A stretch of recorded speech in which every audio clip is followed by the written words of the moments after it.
Boa noite a todos, espero que estejam todos bem. Vamos dar continuidade aos estudos do Dankoroku, o caso inicial, né? Que é o caso de Buda Shakyamuni e os comentários de Inoue Genroshi. Então, iniciamos com o Kaikyoge.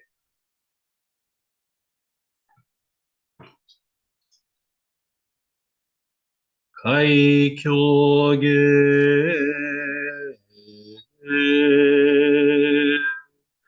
Mojo Jinjin Mimyo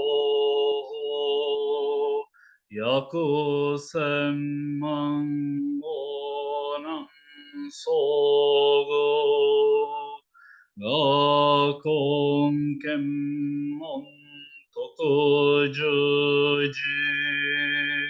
Gange Nyorai Shinjitsugi, o Dharma incomparavelmente profundo e infinitamente sutil é raramente encontrado mesmo em centenas de milhões de anos. Agora podemos vê-lo, ouvi-lo, compreendê-lo, que possamos completamente clarificar o verdadeiro significado dos ensinamentos do Tathagata. Mojo Jinjin Mi Myoho Hyaku Senman Gonam Sogu Gakon Ken Montoku Juji Gange Nyorai Shinjitsugi.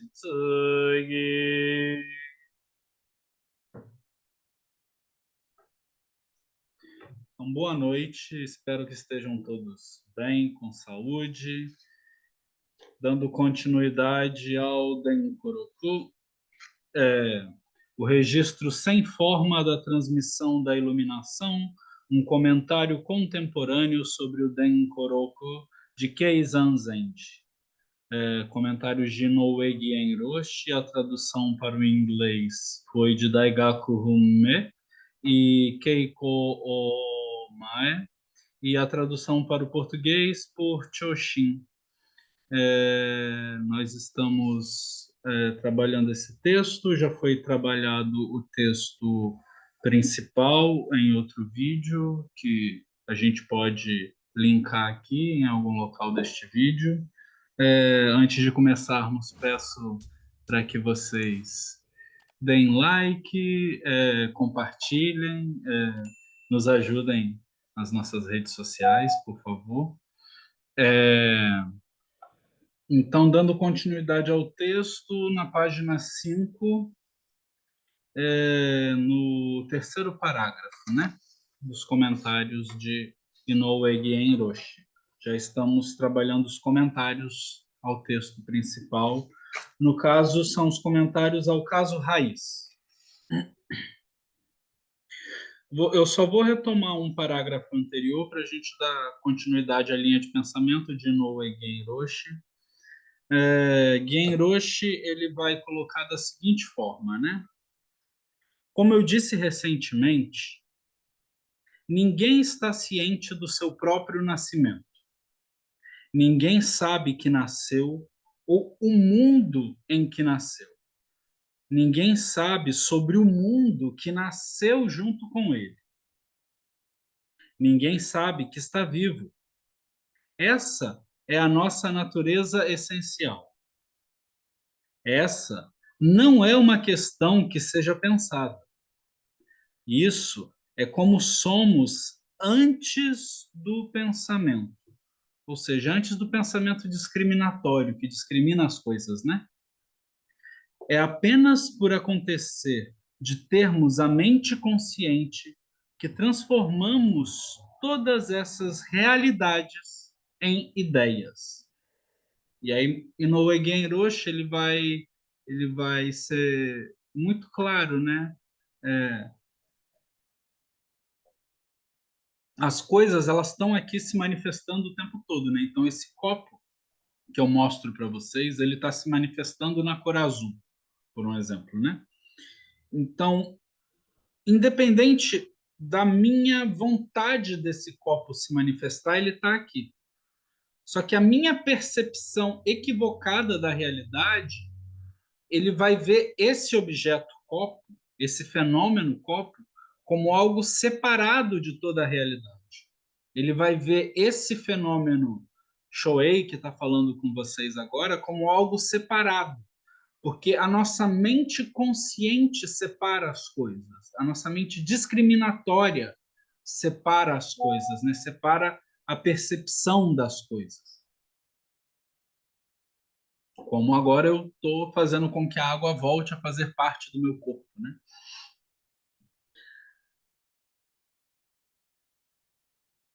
Nós, voltando ao texto, né? Nós fabricamos eu ao conceitualizar a coisa real.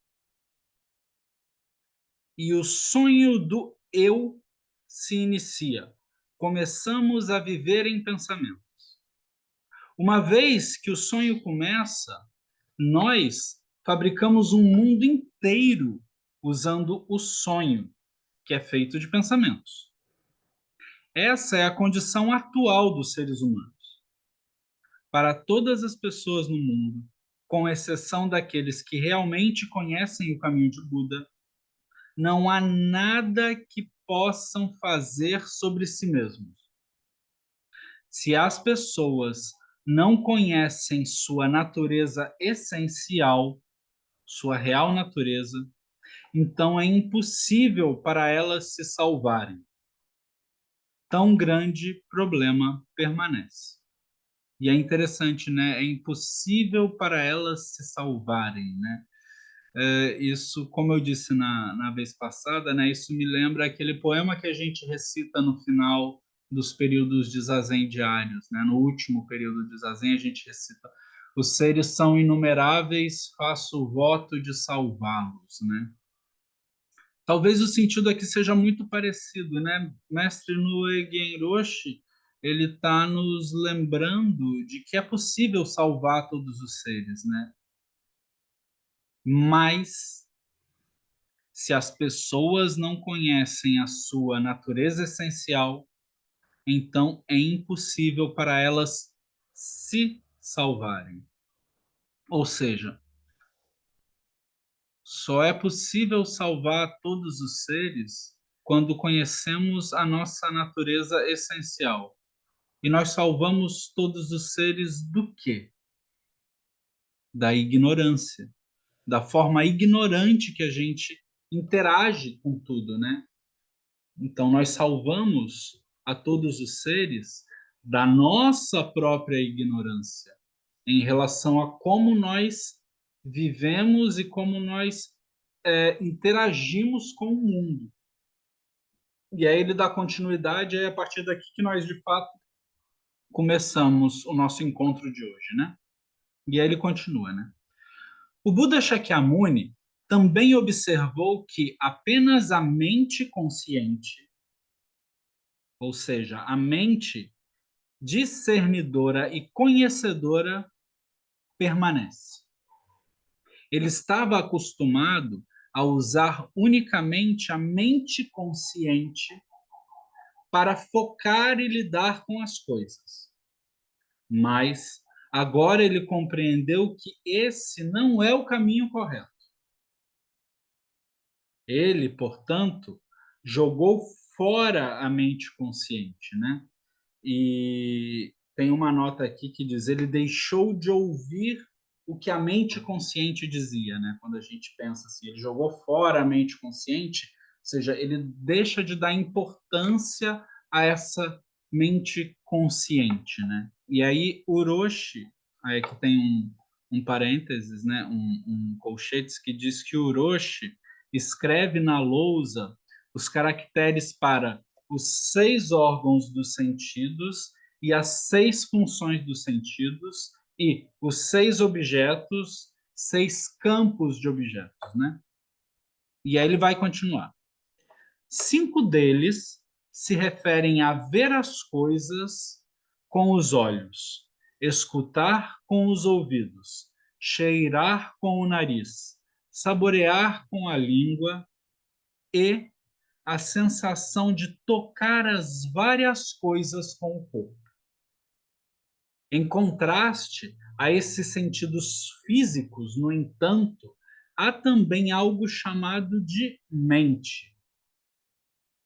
Quando as 6 funções dos sentidos e os 6 campos de objeto trabalham de forma pura e fiel, ou seja, fiel à realidade, isso é chamado de Dharma.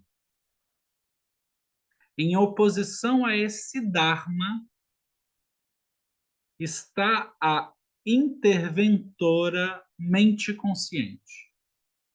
Deixe-me explicar um pouco mais. E aí, Inoue Genroshi, ele vai começar a fazer esse contraponto entre a real natureza de todas as coisas e a nossa percepção equivocada dessas coisas, né? Originalmente, como eu disse, ninguém sabe que nasceu e está vivo. Em outras palavras, seres humanos existem como os 6 campos de objeto. Os 6 órgãos do sentido inevitavelmente funcionam em relação aos 6 campos de objeto. E isso é chamado de Dharma. O Buda Shakyamuni viu que isso é a nossa condição original e, portanto, abriu mão do pensamento. Sem pensar e sem fazer nada, ele se confiou completamente à condição original do corpo-mente e sentou-se em meditação.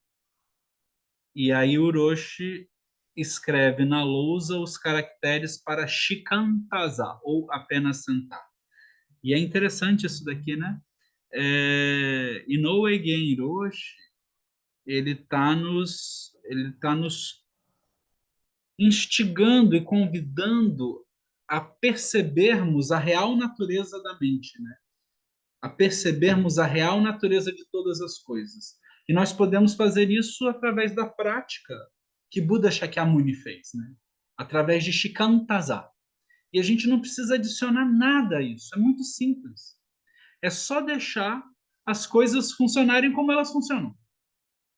O problema é que a nossa mente consciente, ela fica elocubrando, ela fica girando ali, ela fica querendo discriminar as coisas.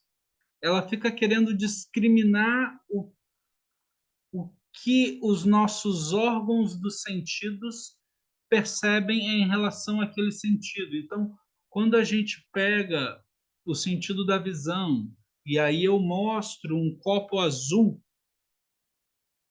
eu imundo o objeto do sentido da visão com azul e com o copo. Só que eu só consigo fazer isso porque a minha mente consciente que discrimina, está discriminando essa coisa que apareceu aqui. Os nossos órgãos dos sentidos, eles não discriminam. Essa coisa que aparece aqui, não importa se é um copo ou se é azul.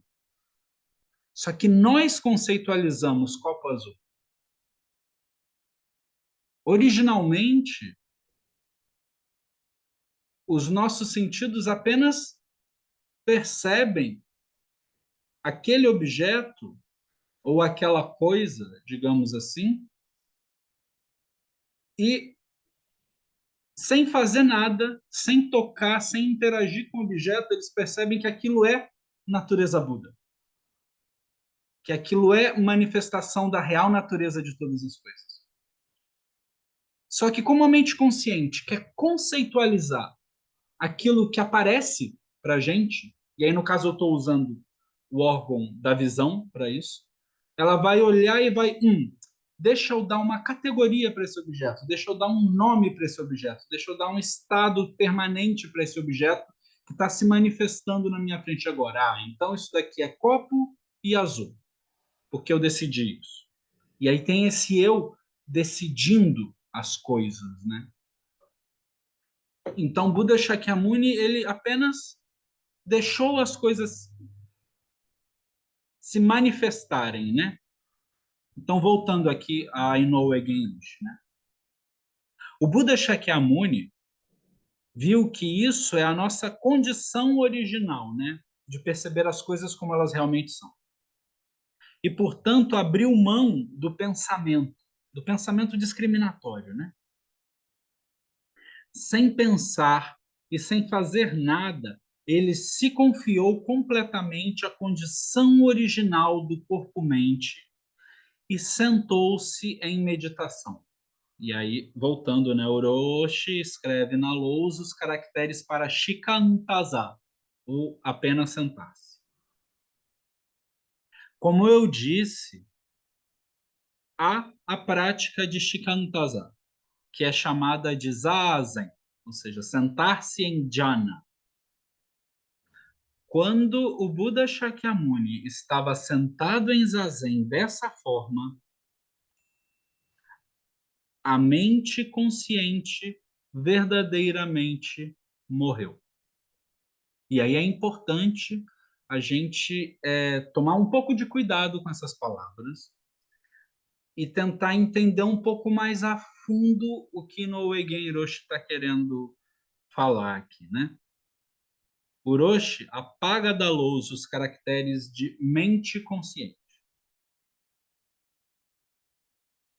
O fundo da consciência, a mente pensante foi abandonada e a mente consciente morreu completamente.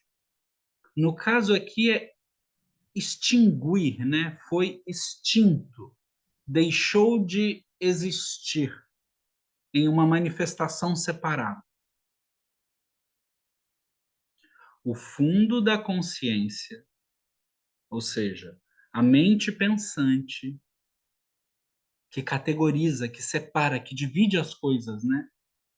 Foi abandonada, foi solta. E a mente consciente morreu completamente. E ao morrer completamente, Orochi bate as palmas. Com este som, a mente consciente retorna, não é? Ou seja, naquele momento de zazen, em que de repente você tá ali um com todos os seres, né? E aí o mosquitinho passa do lado do seu ouvido. Ou então você ouve uma moto na rua. Ou então o seu vizinho te chama. De repente os seus sentidos são imundados. E aí, de repente, você volta a discriminar as coisas. Só que no caso do Buda Shakyamuni, e aí isso é muito bonito. E no Eigen Roshi ele vai usar aqui, é muito poético, é inspirador o que ele fala.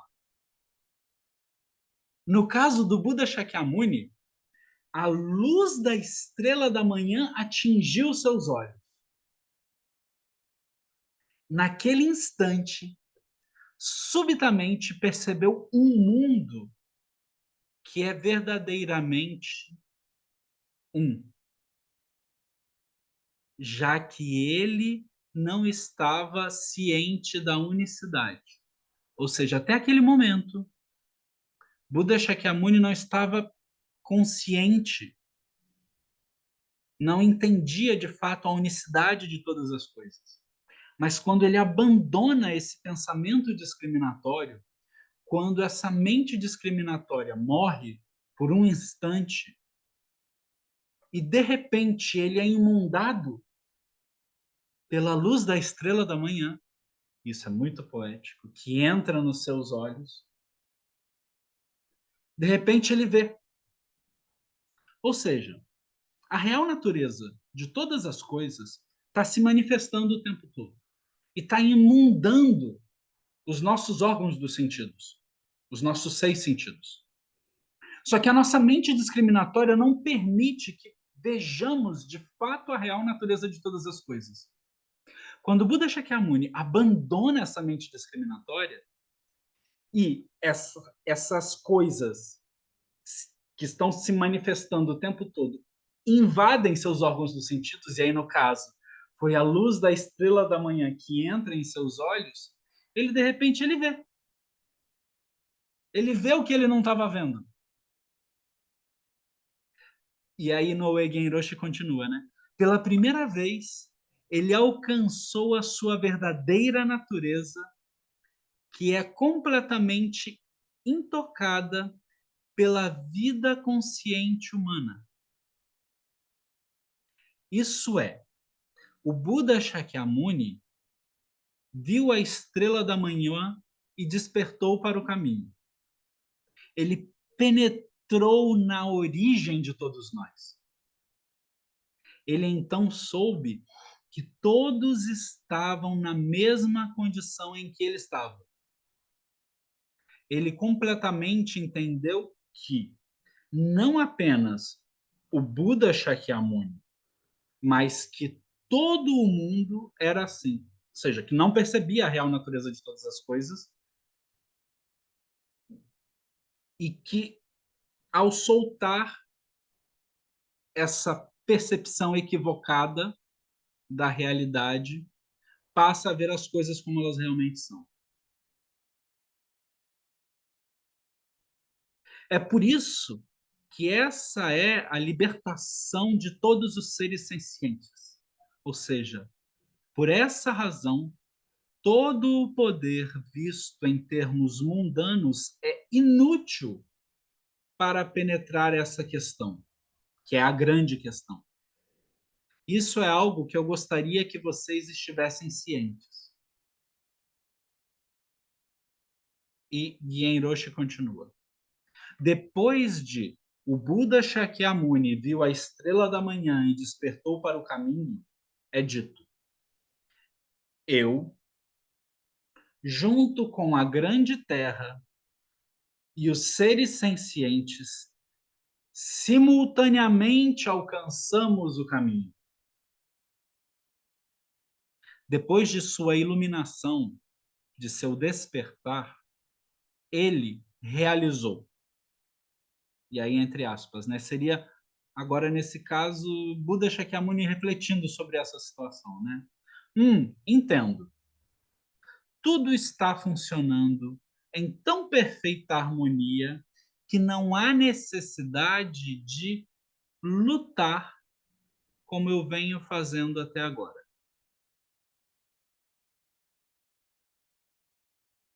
Então, olhando para a condição das outras pessoas, ele pensou: elas são exatamente como eu. De manhã até à noite, elas vivem de tal maneira que não é necessário lutar. Embora vivam nessa indubitável condição, de alguma forma, uma dúvida sobre aquela vida surge. Foi assim que aconteceu previamente com Buda Shakyamuni. Do mesmo jeito que ele sofreu por causa da mente consciente, e aí esse é um ponto importante da gente. A gente vai revisitar essa parte, mas essa é uma parte muito importante, né? Do mesmo jeito que ele sofreu por causa da mente consciente, todas as pessoas estavam tendo dificuldade apenas porque eram enganadas pela mente consciente. Isso foi o que Shakyamuni Buda compreendeu. Ele compreendeu que as pessoas eram enganadas pela mente consciente, ou seja, ele compreende a ignorância, a vidya, o primeiro elo, que vai dar origem aos 12 elos, que vai gerar essa percepção equivocada de eu separado de todas as coisas, né?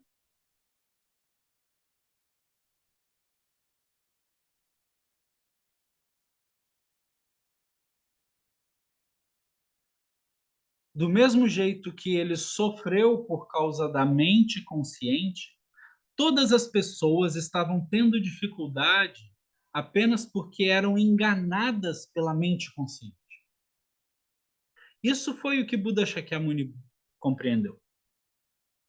Foi apenas depois disso que ele se colocou a dizer: eu, ou seja, depois dele ter compreendido a ignorância e o que gera o sofrimento nos outros, que ele vai dizer: eu, junto com a grande terra e os seres sencientes, simultaneamente alcançamos o caminho. Se esse fundamento for claramente compreendido, então, pela primeira vez, será possível oferecer alguma orientação prática. Por favor, mantenham este ponto em mente. E aí, nesse momento, Inoue Genroshi, ele termina os comentários ao caso raiz e vai dar ao Honsoku e vai dar início aos comentários sobre as circunstâncias fundamentais. Mas a gente poderia ficar aqui trabalhando bastante tempo só nessa questão do caso raiz, né? Porque, vejam, o caso raiz ele é minúsculo, eles são duas frases. O caso raiz fala, né? O Buda Shakyamuni viu a estrela da manhã, despertou para o caminho e disse: eu, junto com a grande terra e os seres sencientes, simultaneamente alcançamos o caminho. E aí termina o caso raiz. Então, esse despertar de Buda Shakyamuni é fundamental. É o que nos traz a esse momento de agora, nesse instante, que a gente está podendo conversar e falar um pouco sobre a real natureza de todas as coisas, né? Buda Shakyamuni, ele não desperta de forma automática. Ele desperta depois de uma profunda imersão em dhyana, ou seja, ele usa de uma prática meditativa muito profunda e entra em absorção meditativa de uma forma em que ele percebe a real natureza de todas as coisas. Só que o que ele percebe primeiro é o sofrimento. Ele percebe o sofrimento que advém da ignorância. Ou seja, da forma ignorante como nos relacionamos com o mundo, da forma ignorante como nós percebemos o mundo, ou como essa mente consciente discrimina o mundo.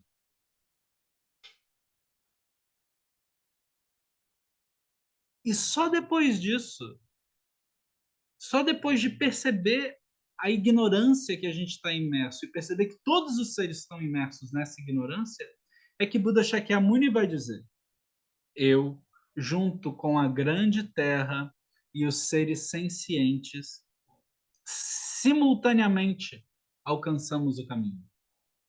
Porque a partir do momento em que ele, Shakyamuni, realiza o caminho, isso só pode acontecer se todos os seres realizarem o caminho. Porque ele e todos os seres não são diferentes. Ele e todos os seres são a manifestação da real natureza de todas as coisas.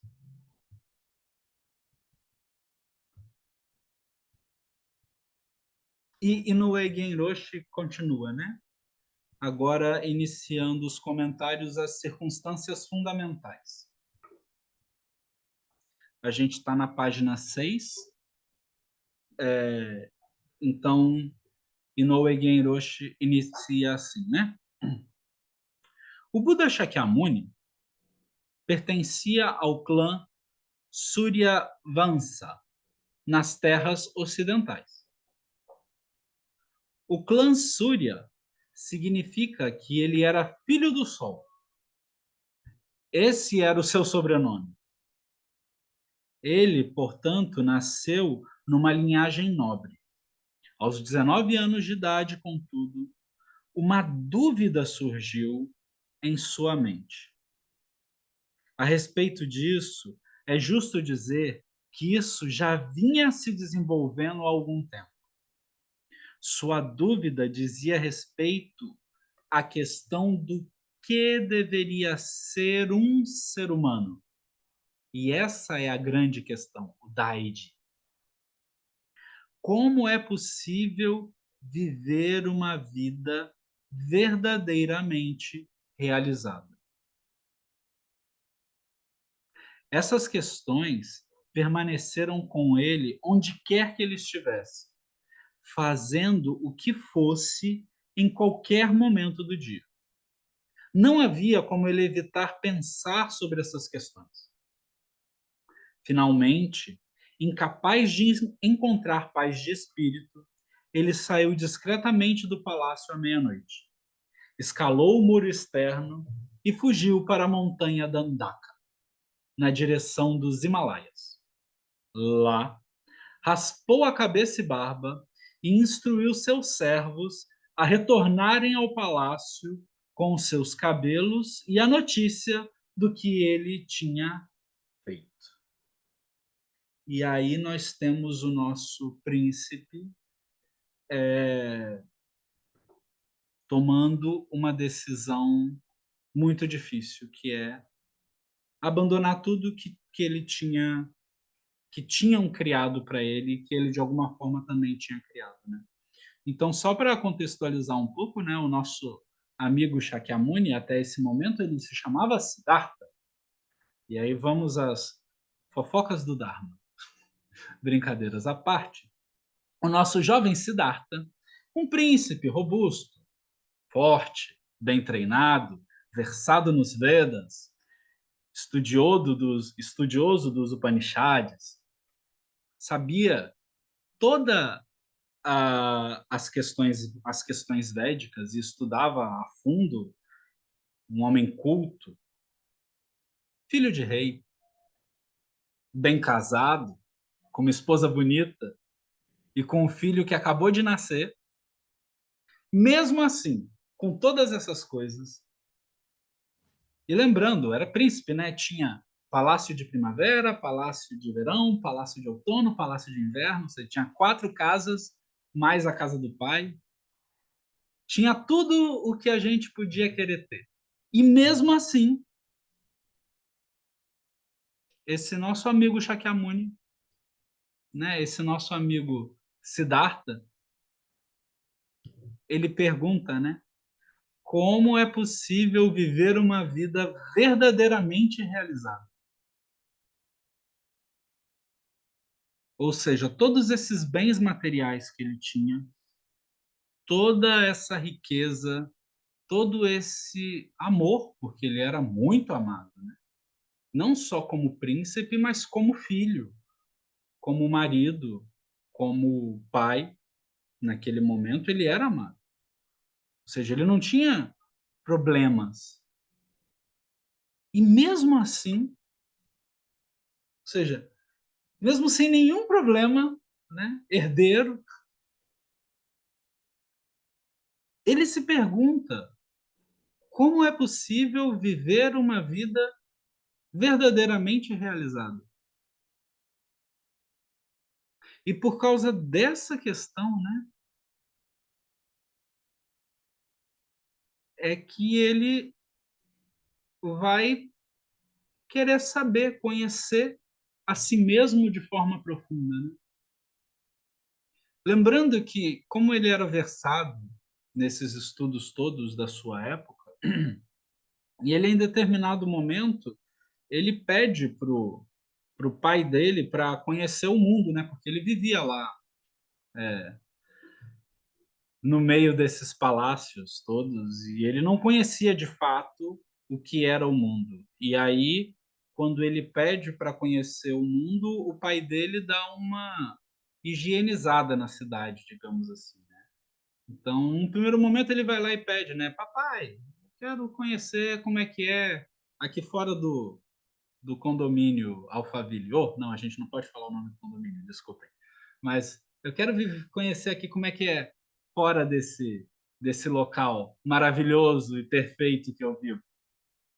E aí o pai, tudo bem, você vai sair tal dia, tal hora, então é tal hora para sair, tal hora para voltar, e não tem problema. E aí, nosso amigo Sudodana o rei, dá uma higienizada assim nas ruas, tira todas as pessoas doentes, tira os idosos, só deixa jovens bonitos e bonitas e perfeitos e agradáveis ao olhar. E o nosso amigo Siddhartha sai lá, abrem os portões do condomínio e ele sai lá na sua Hilux, na sua Amarok, e olha, observa toda aquela cidade linda e maravilhosa. E de repente, numa esquina, ele vê um vulto e aí pede para parar a Amarok dele. E aí o motorista, né, o primo dele, o Chandra, para assim e aí ele vai e sai. E aí vai correndo atrás daquele vulto. E aí, nesse momento, ele tem os quatro encontros, né? É dito que em alguns sutras dizem que foi uma saída de cada vez, em outros dizem que foi tudo na mesma saída, mas enfim, o importante é que ele teve quatro encontros muito importantes que vão mudar a vida dele. E esse vulto que ele viu caminhando pela esquina ali pela rua era uma pessoa idosa. Então, até aquele momento, ele de fato não tinha visto velhice. E aí ele pergunta pro primo, amigo, motorista cocheiro dele, o que que é isso? Porque ele nunca tinha visto uma pessoa idosa. E aí esse nosso amigo Chandra, que é muito importante, ele vai dizer: Príncipe, isso é uma pessoa idosa. Todos nós vamos envelhecer.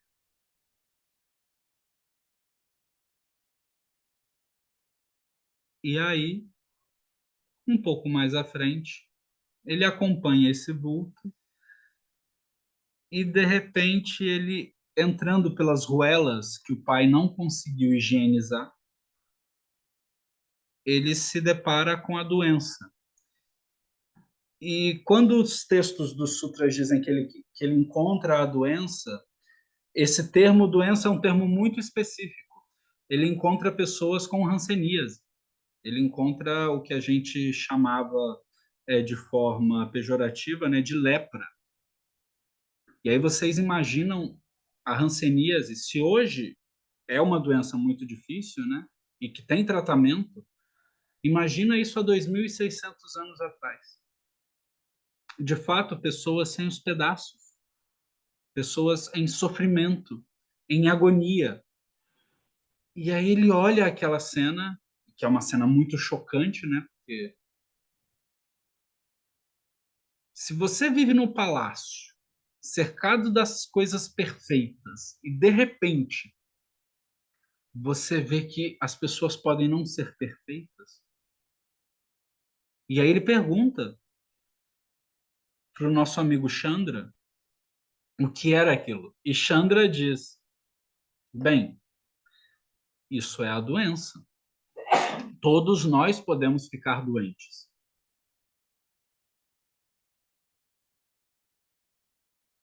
E aí ele ainda insiste, mas todos nós, até o meu pai pode ficar doente. A referência dele, né, o rei. Sim, até o seu pai, até o rei pode ficar doente. E aí, um pouco mais à frente, perto do rio, ele se depara com um cadáver. Ou seja, ele encontra a morte. E ele nunca tinha visto uma pessoa morta. Ele nunca tinha visto uma pessoa morta. E nesse momento, ele pergunta pro Chandra, né? Mas o que é isso? O que aconteceu com essa pessoa? Por que que ela está dormindo de forma tão profunda? E aí ele responde: não, essa pessoa não está dormindo, essa pessoa morreu. A nossa vida um dia se extingue. E é isso que acontece. Morremos. E aí um pouco mais à frente tinha já um corpo numa pira funerária. E vejam que interessante, né? As pessoas elas não têm ideia do quão chocante pode ser uma cremação, né? Muita gente acha que quando a gente é cremada, a gente queima muito parecido com um churrasco, mas não, né? A temperatura é tão alta que a gente derrete, né? Então tem algo assim visceral acontecendo ali na sua frente e foi o que o nosso amigo Siddhartha viu, né? E isso mexeu muito com ele.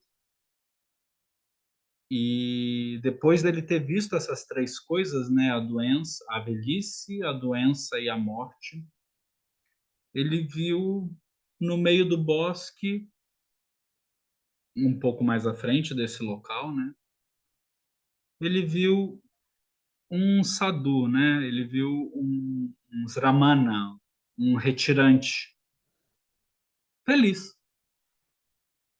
E aí ele pergunta pro nosso amigo cocheiro, né, o Chandra, por que que esse esse senhor, apesar de estar envolto em vestes velhas e sujo, por que que ele está feliz?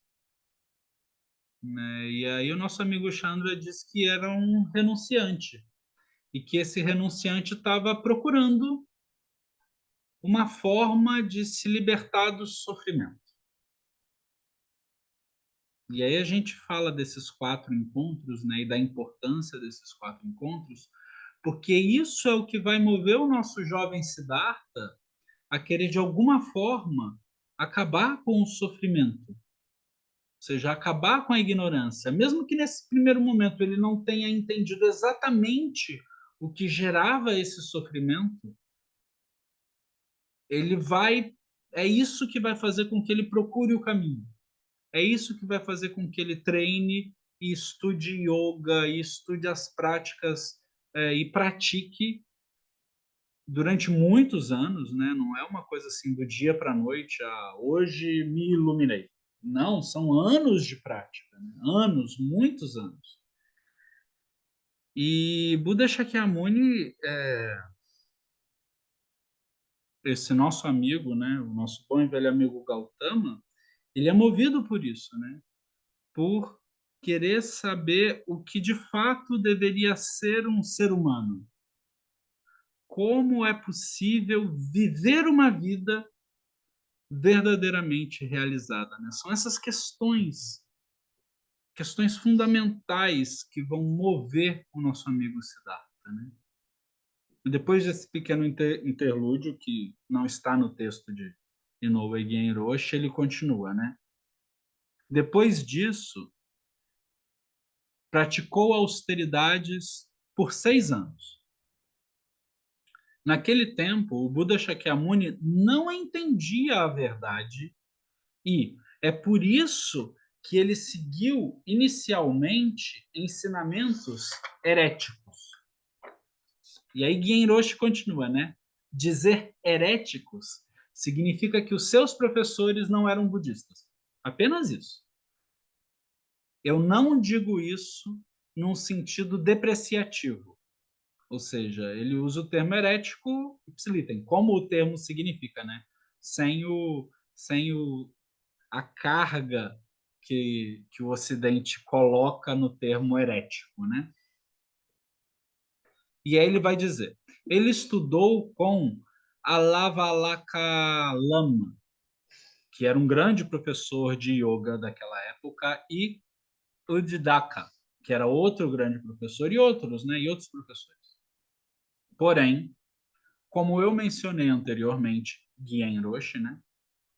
Isso só serviu para atormentar sua mente e torturar seu corpo. Ou seja, ele encontrou um jeito mais sutil de fazer isso. Atormentar a mente e torturar o corpo. Ainda hoje, muitas pessoas pensam que, se torturarem o corpo e a mente nas suas vidas atuais, irão, através da relação de causa e efeito, eventualmente renascer num mundo onde suas condições terão um revés. Para o Buda Shakyamuni, igualmente, como não entendia a verdade no começo, ele simplesmente praticava o que os seus professores ensinavam. No decorrer do tempo, entretanto, ele percebeu que esse caminho era inútil e o descartou. Assim, ele rejeitou todas as formas de ascetismo e foi ao rio Nairanjananadi. Lá, ele aceitou uma oferta de leite e mingau e, tendo recuperado sua saúde, começou a sentar-se em zazen. Descrevendo a condição do zazen dele naquele tempo, Keizan Zend usa o termo assento Vajra.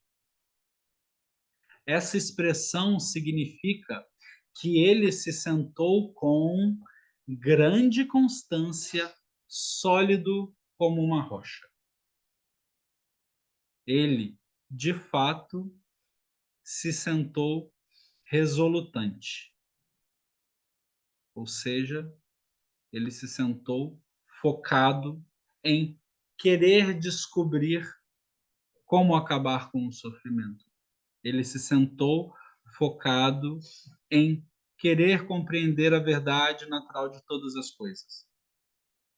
E aí, quando a gente para analisar o que eu acabei de dizer agora, que não é o que Noé Yen Roshi diz, é isso que a maioria das pessoas fazem. Nós queremos atingir a iluminação, nós queremos acabar com o sofrimento do mundo, nós queremos alguma coisa. E notem, isso é uma forma de torturar corpo e mente. Isso é uma forma da percepção consciente das coisas, querer alguma coisa. Buda Shakyamuni apenas se sentou. Buda Shakyamuni apenas se sentou profundamente em dhyana. Apenas isso.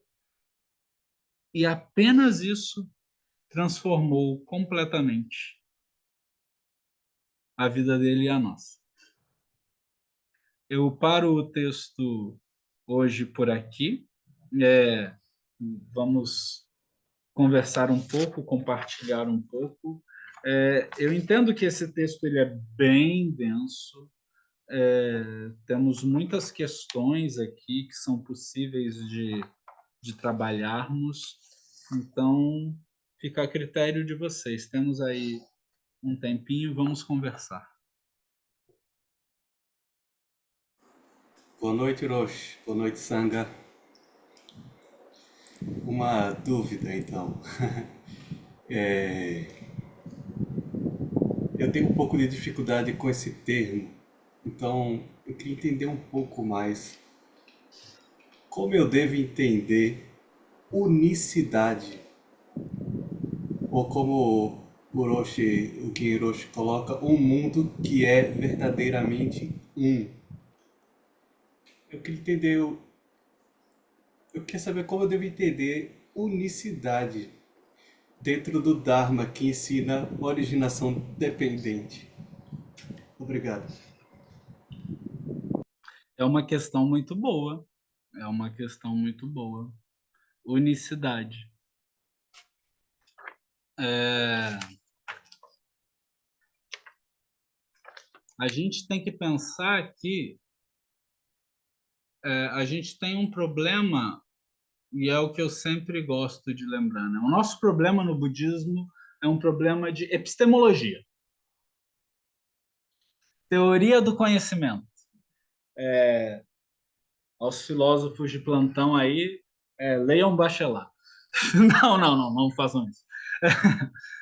O nosso problema é teoria do conhecimento. Nós queremos entender como o mundo é, como são as coisas. O problema é que a gente tem um equívoco fundamental. O equívoco é a nossa relação com as coisas. E aí eu posso chamar coisas de fenômenos, né? Então, os fenômenos que se manifestam. Então, voltando ao exemplo do nosso hoje companheiro copo azul. Esse companheiro copo azul, ele só pode ser percebido como copo azul porque existe um agente que percebe, esse eu que está percebendo, existe esse objeto a ser percebido e existe essa ação que percebe as coisas, né? A natureza real da mente, e aí eu vou dar a resposta final agora, é isso tudo. É o conjunto disso tudo.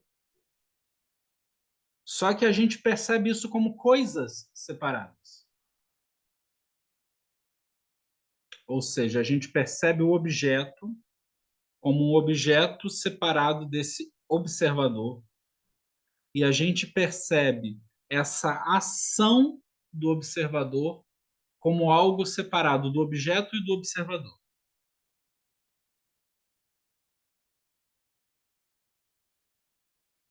Voltando, né?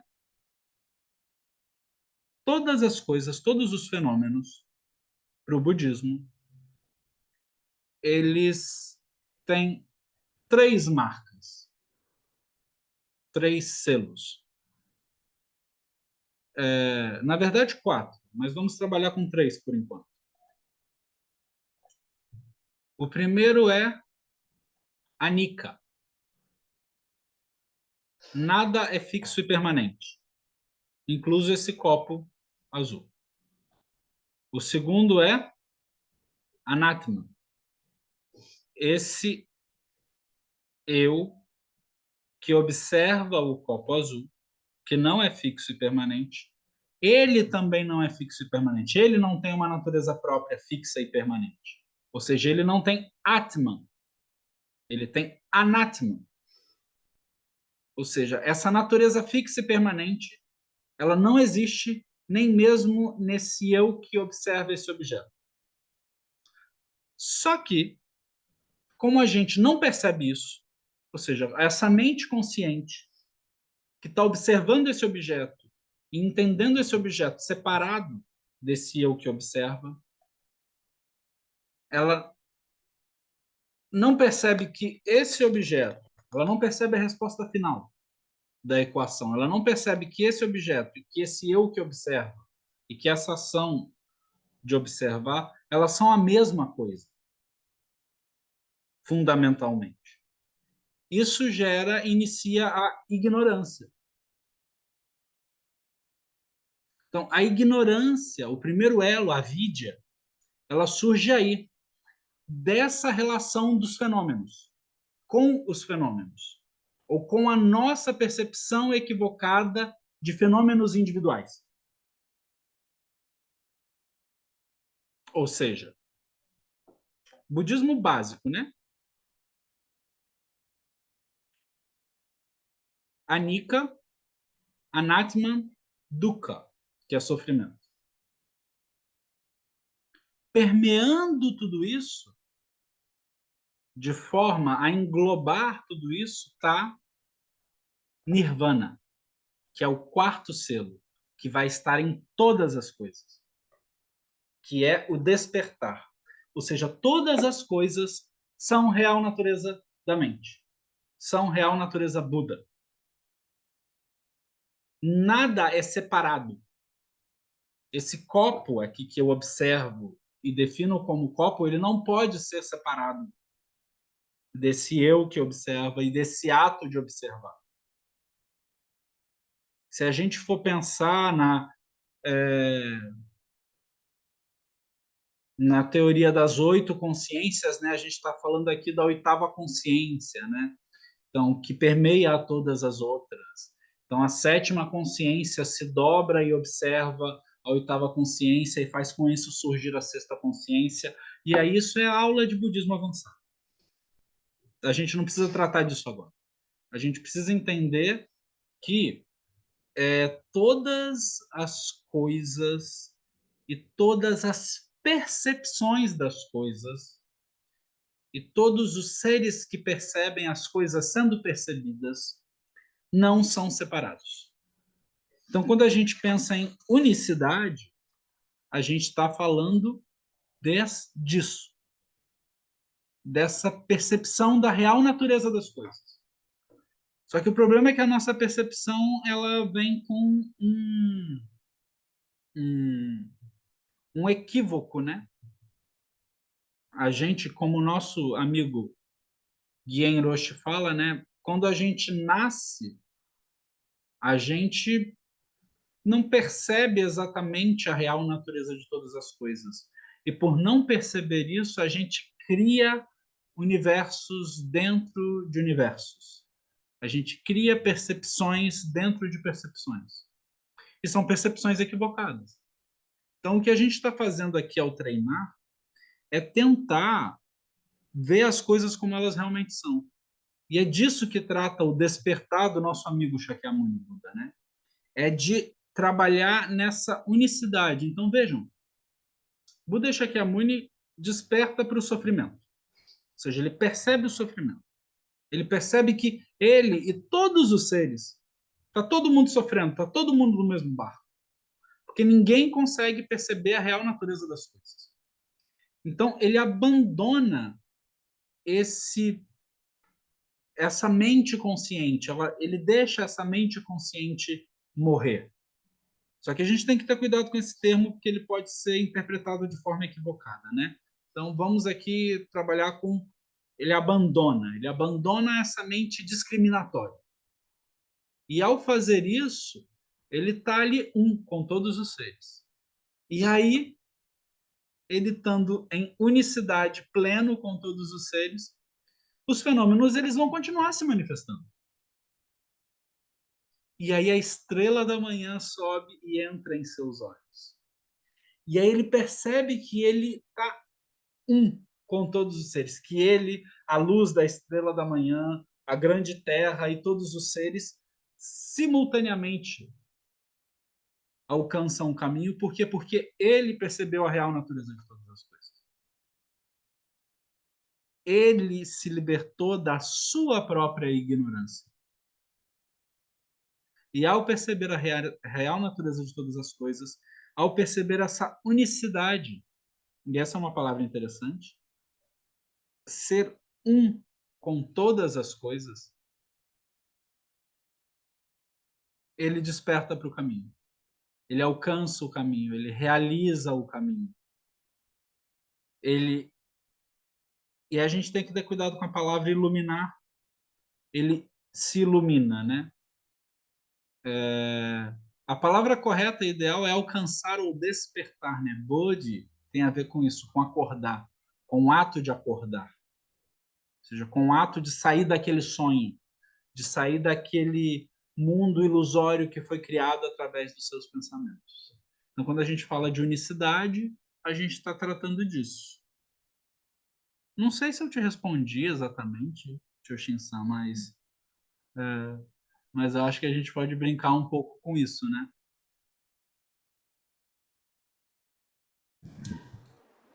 Obrigado. Boa noite. Essa pergunta me traz, que foi respondida agora, me traz uma dúvida em si. Assim.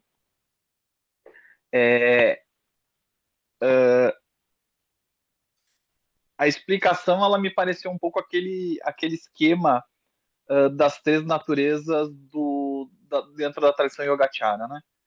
Que é a parte que sai dessa percepção imaginária e vai para a percepção verdadeira de todas as coisas.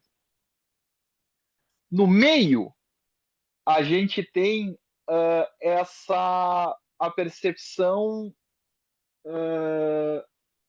que tem a ver com a originação dependente.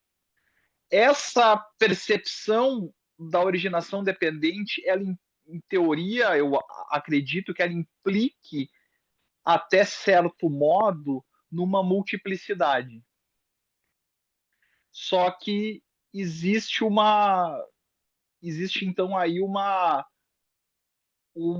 avanço dessa percepção na direção de uma unicidade, mas eu não entendo como essa ponte funciona entre esse processo de uma originação dependente que implica uma multiplicidade por uma percepção real de todas as coisas que implica uma unicidade. Entendi sua pergunta é muito boa.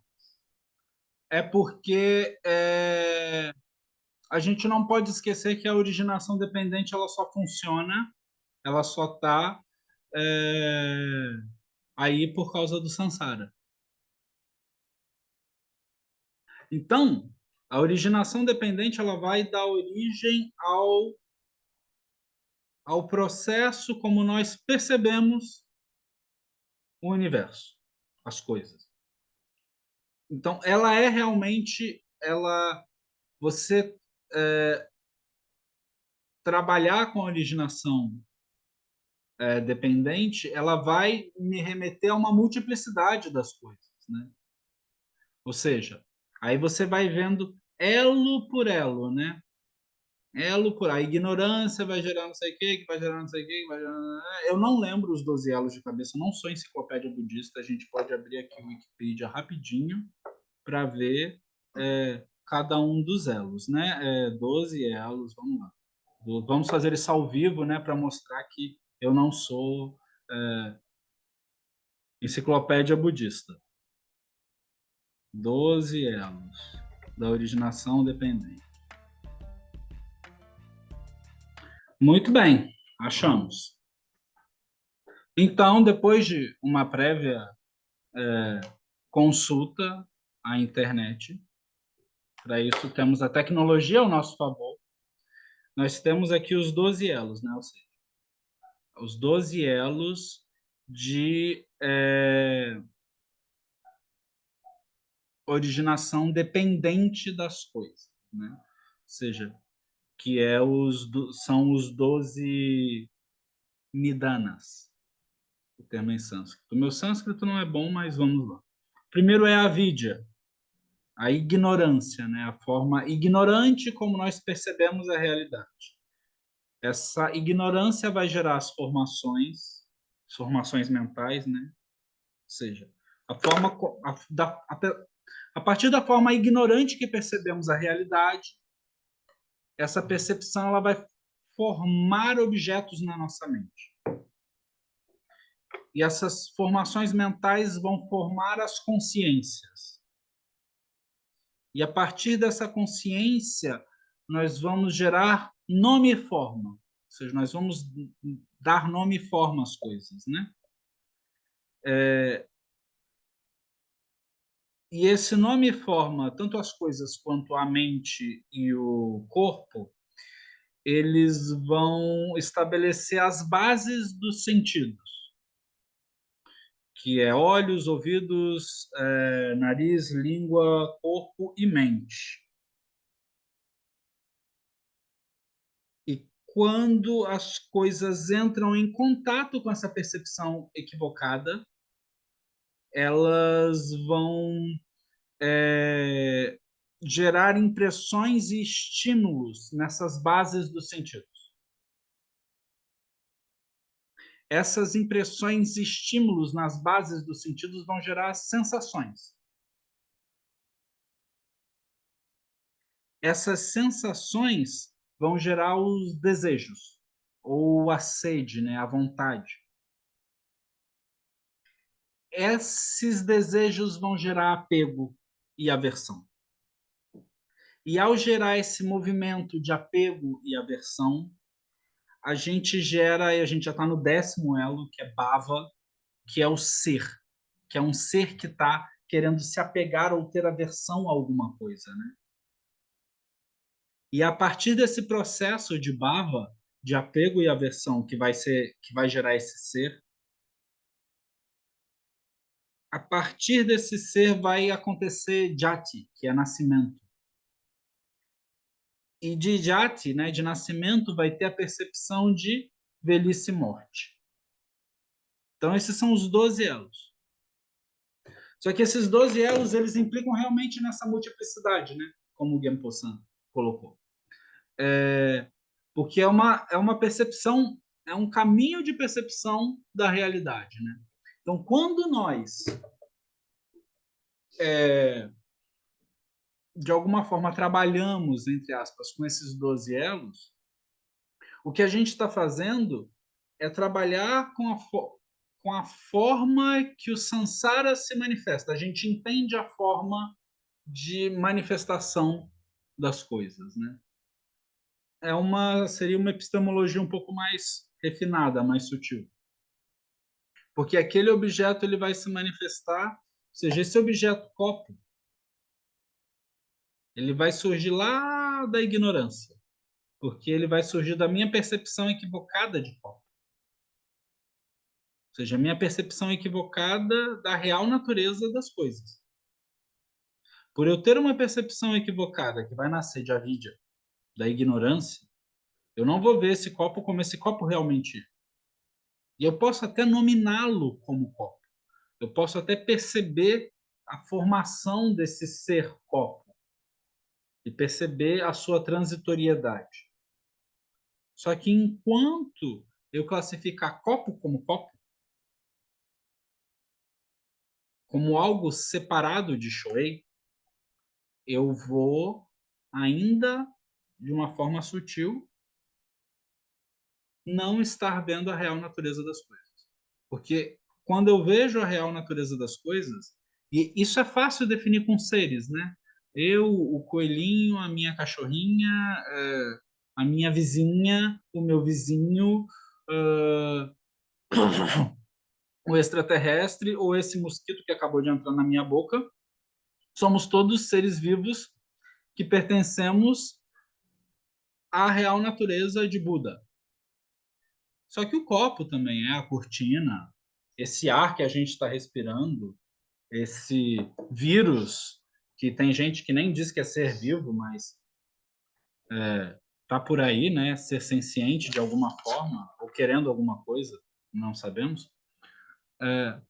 Todas essas coisas que tocam as bases dos nossos sentidos e que através da minha mente consciente eu percebo de forma equivocada que são separadas, ou seja, toda essa multiplicidade que se manifesta, que eu percebo como múltipla, mas que na verdade são únicas, é uma unicidade, tudo isso é a natureza real da mente. Tudo isso é natureza Buda, né? Então, é interessante essa questão dos 12 elos, mas a gente não pode esquecer de que eles são um mapa do samsara. É isso que os 12 elos são, né? É um mapa de como a ignorância vai gerar a percepção equivocada do universo. Não sei se eu respondi sua pergunta, mas Obrigado.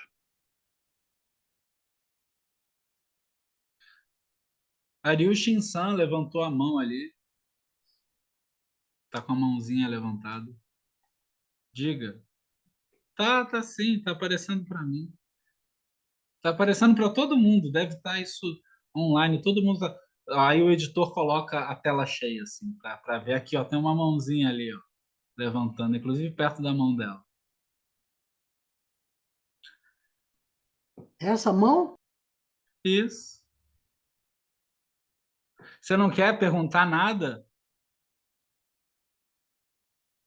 Nossa, gente, o Sansara acabou de ser rompido pela terceira vez. Realmente, para mim, aparecia uma mãozinha levantada. Não sei se é o sistema que está trabalhando aí contra você, manifestando a sua pergunta oculta. Diga, Eco-san. Boa noite. Tudo bom? Deixa eu ir, querida. Tudo bem? Tudo bom, tá Tudo aqui. bem. Eu tenho uma pergunta assim, não, me apareceu na leitura. Já tinha visto algo dessa forma, mas é, ela despertou agora a questão. É no Circunstâncias Fundamentais, no primeiro parágrafo, é uma pergunta um pouco na discussão que estamos tendo, só que anterior. quinta linha, ele pergunta: sua dúvida dizia respeito à questão do que deveria ser um ser humano. Aí a pergunta: como é possível? Localizou? Localizei. Pronto. Como é possível viver uma vida verdadeiramente realizada? Essa é a questão, a minha questão é essa questão. Por que é que ele levanta essa questão? Já que ele vivia em condições. Porque, note, plenamente realizado significa que ele, no mínimo, conhece o que é uma vida não plenamente realizada. Certo? O que isso significa nesse texto? Acho que é mais histórica, talvez, ou elemento de retórica do próprio texto, mas a vida, você tem duas chances. Admitir que exista uma vida plenamente realizada, com a sua mente que você tem nessas alturas, ele ainda jovem, a angústia dele da vida, o koan dele, vamos dizer assim, ou ele vive numa angústia permanente, uma inquietação. E fala, deve ter uma saída. Então, a pergunta viria mais no sentido de, há uma saída para essa angústia? A minha pergunta é esse contexto. De certa maneira, o contexto que, bom, eu vivo, assim, você acha que do lado angústia, angústia, angústia. Angústia o tempo inteiro das coisas, uma luta das pedras, não é? Então, eu só queria entender um pouco o que você acha assim, dessa frase, acho que mais naquele contexto, porque aparece muito idealizado, não é? O conto, e a pergunta, ela é de alguém no mundo, já compreendendo as angústias mesmo que o ato de viver nos traz junto com as pessoas, não é? Queria que você comentasse assim, o que dá para inferir disso nesse contexto. Não sei nem se a pergunta é pertinente. Não, essa pergunta é muito boa. Na verdade, essa é a pergunta, né? Todas as perguntas são a perguntas, mas essa pergunta ela é muito boa porque, veja, Buda, nosso amigo Siddhartha, ele estava com tudo muito perfeito na vida dele e tinha aí alguma coisa que estava incomodando a ele, né? De alguma forma, essa relação com as coisas estava incomodando ele. Ele não estava vendo sentido nessa relação idealizada que era proposta para ele viver. Ele não estava vendo sentido nesse sonho médio que foi vendido para ele. Então, a partir do momento em que ele olha toda essa esse requinte, esse viver de forma perfeita, e mesmo assim, nesse viver de forma perfeita, ainda vai existir angústia, ainda vai existir sofrimento. Ele vai se perguntar, né, como é possível viver uma vida verdadeiramente realizada? Porque uma vida realizada, em teoria, ele tinha. Ele era príncipe, ele tinha lá suas 4 residências, uma para cada estação. Ele tinha esposa, pensando numa dinâmica heteronormativa. Ele tinha esposa, ele tinha filho, ele tinha tudo que alguém poderia querer ter. Ele é o ganhador da Mega Sena, né? Não sei o ponto que ela está acumulada aí, mas herdeiro. Tudo era perfeito. E mesmo dentro dessa perfeição, ainda existe uma angústia. Porque, de alguma forma, ele é movido. De alguma forma, ele percebe que tem alguma coisa errada. Ele percebe que tem ali um fundo verde, né? Esse meu fundo aqui é de verdade mesmo, essa é a janela aqui de casa. Mas ele percebe que existe, que tem um chroma key ali atrás, maquiando as coisas, né? Então, nesse ponto, é importante a gente observar esse nosso amigo Siddhartha como, na verdade, um refém da perfeição, como um refém de uma vida perfeita, de uma vida realizada. Porque mesmo essa vida realizada, que é idealizada, ela é, na verdade, uma prisão. O nosso amigo Siddhartha, ele, na verdade, ele tinha 4 gaiolas diferentes, mas eram gaiolas. Ele era um passarinho preso na gaiola. E aí um dia abrem lá a gaiola e ele voa. Voa para fora da gaiola. Mas olha só que interessante.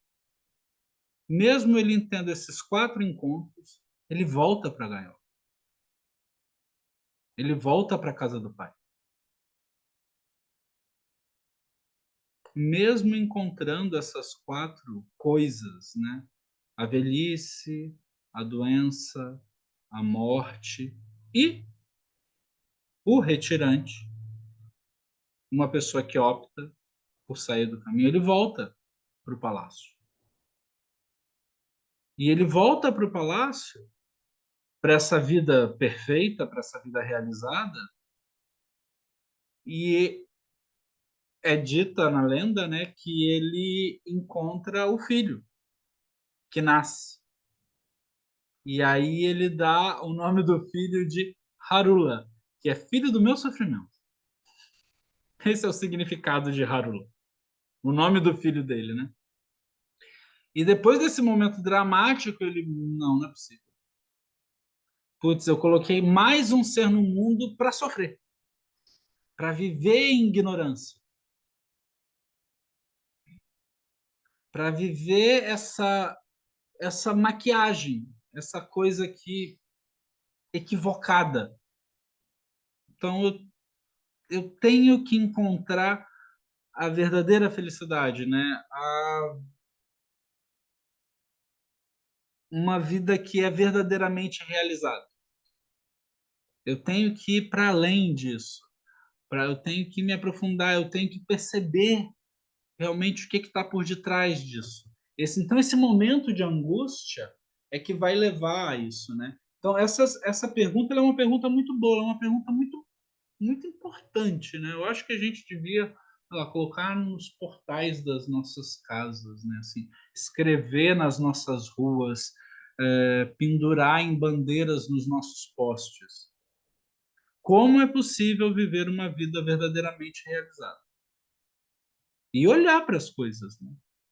E olhar para o sofrimento do mundo. Porque nós, enquanto budistas, nós temos um compromisso com isso.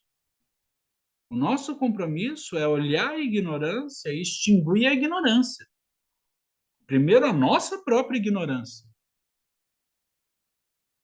E ao extinguir a nossa ignorância, a nossa forma ignorante de lidar conosco, nós extinguimos a forma ignorante de lidar com todas as coisas e com o mundo. E percebemos a real natureza de todas as coisas nisso. Mas nós temos que extinguir essa ignorância. Esse é o primeiro passo, é o que nosso amigo Shakyamuni faz. É por isso que ele se senta no trono Vajra, né? No assento Vajra, né? Com uma determinação inquebrantável, né? O trono do diamante. Porque ele está ali sentado, ele está ali na função, como dizem alguns, né? De existe sofrimento, então o que eu faço para acabar com esse sofrimento? E ele faz uma coisa simples, fácil de fazer. Ele pega e solta. Solta essa mente discriminatória. Solta essa forma equivocada de interagir com as coisas. E ao fazer isso, ele, pum, desperta para a real natureza de todas as coisas. Ele deixa a luz da estrela da manhã entrar nos olhos dele sem discriminar. Ele deixa que a luz da estrela da manhã seja somente isso, a luz da estrela da manhã, que é ele também, que é a grande terra e que são todos os seres. Então, essa é uma pergunta muito importante, né? Como é possível viver uma vida verdadeiramente realizada? Uma das coisas é a gente deixar de pensar demais. A gente solta essa forma equivocada de pensar as coisas, de pensar esse corpo separado da mente, de pensar essa vida da Terra separada das nossas ações.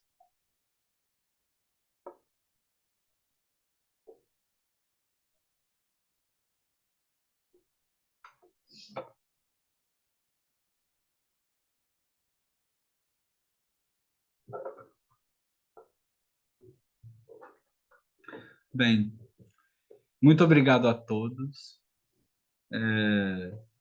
Em algum local desse vídeo vai ter um botãozinho para você dar like ou dislike, quem é a cargo de vocês depois dessa cutucada aí.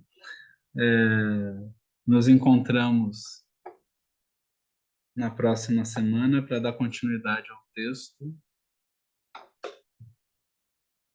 Que os méritos de nossa prática se estendam a todos os seres e que possamos verdadeiramente realizar o caminho de Buda. Oferecemos a todos os seres através do espaço e do tempo. Oferecemos a todos os honrados Budas, Bodhisattvas e Mahasattvas. E oferecemos a Mahaprajna Paramita, a paramita da grande compaixão e da grande sabedoria, mãe de todos os Budas. Muito obrigado. Boa noite.